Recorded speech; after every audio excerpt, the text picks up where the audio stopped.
वर्ष 2000 में छत्तीसगढ़ राज्य मध्य प्रदेश से विभाजित होने के उपरांत संविदा अनियमित दैनिक वेतन भोगी कर्मचारियों के लिए किसी प्रकार की कार्यवाही नहीं की गई। इस संबंध में विभिन्न संगठनों द्वारा निरंतर स्थायीकरण, नौकरी नियमितीकरण और वेतन विसंगति सहित मूलभूत आवश्यकताओं की मांगों पर अनेक संघ द्वारा शासन प्रशासन से भेंटवार्ता कर ज्ञापन निवेदन किया गया एवं कड़े रुख अपनाते हुए ध्यान आकर्षित करने के लिए धरना प्रदर्शन, रैली, अनिश्चितकालीन हड़ताल, आमरण अनशन आदि के लिए बाध्य होना पड़ा।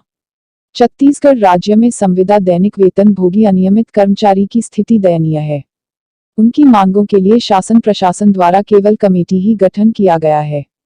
आइए एक नजर डालते हैं कि छत्तीसगढ़ में अब तक कितनी कमेटी बनाई गई है और कमेटी द्वारा क्या निर्णय लिया गया है।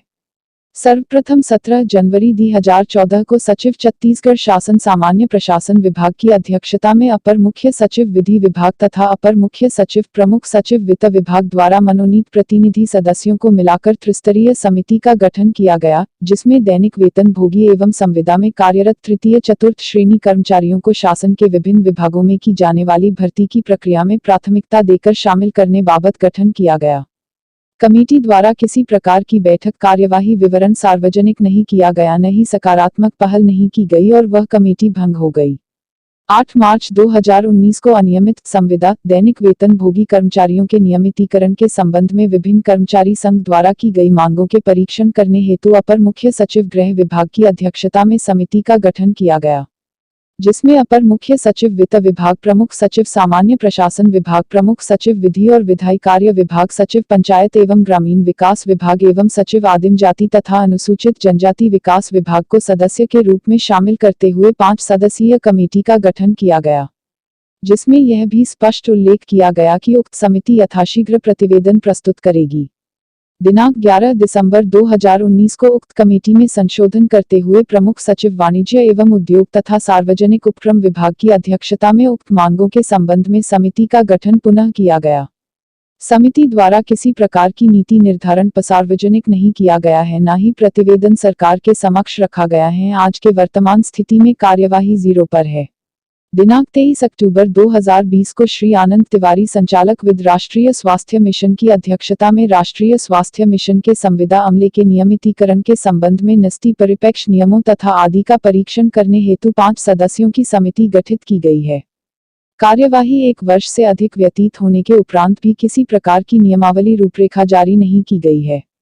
कमेटी भी ठंडे बस्ते में पड़ी हुई है। ठीक इसी प्रकार कोविड-19 के दौरान अस्थायी रूप से स्वास्थ्य विभाग द्वारा ही कोविड-19 का हवाला देते हुए अस्थायी स्वास्थ्य कर्मी की भर्ती की गई, जिन्हें 3 माह एवं 6 माह की अस्थायी नौकरी के बाद सेवा समाप्ति कर निकाल दिया गया।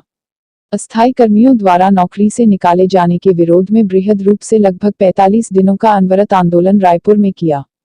आंदोलन को देखते हुए 7 सितंबर 2021 को गठित समिति के अनुशंसा के आधार पर 17 सितंबर 2021 को 6 माह लगातार सेवा देने वाले अस्थायी कर्मियों को भर्ती प्रक्रिया में अनुभव एवं प्राथमिकता का लाभ दिया गया,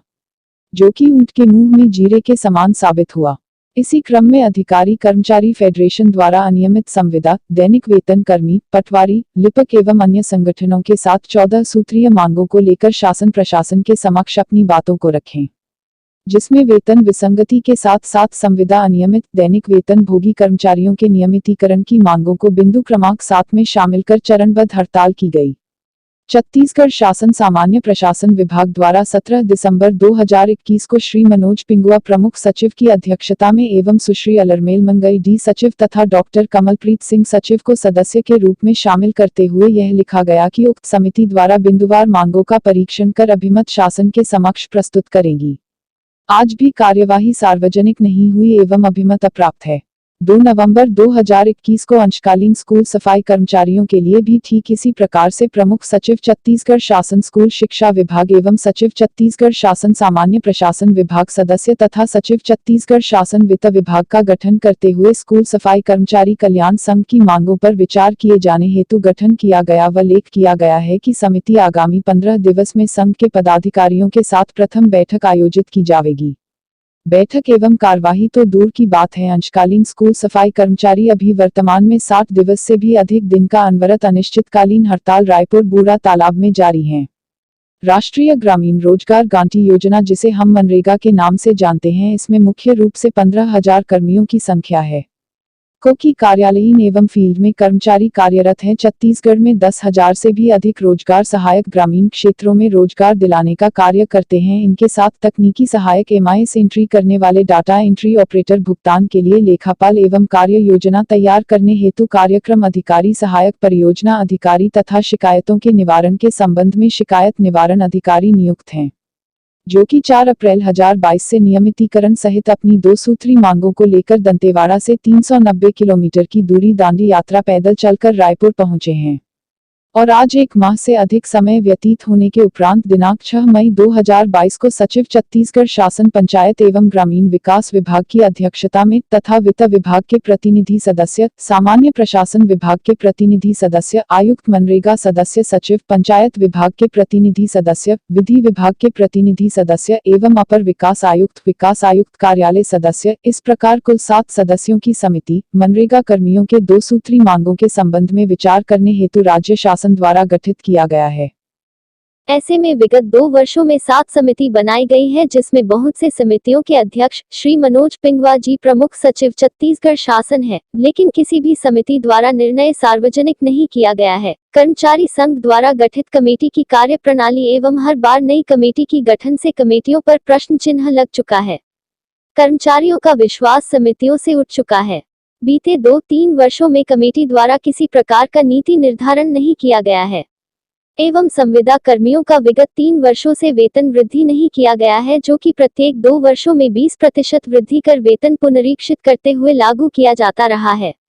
इस बार वेतन भी वृद्धि नहीं की गई, जबकि नियमित कर्मचारियों का वेतन वृद्धि किया गया है। वहीं एक वर्ग के साथ मां और दूसरे के साथ मौसी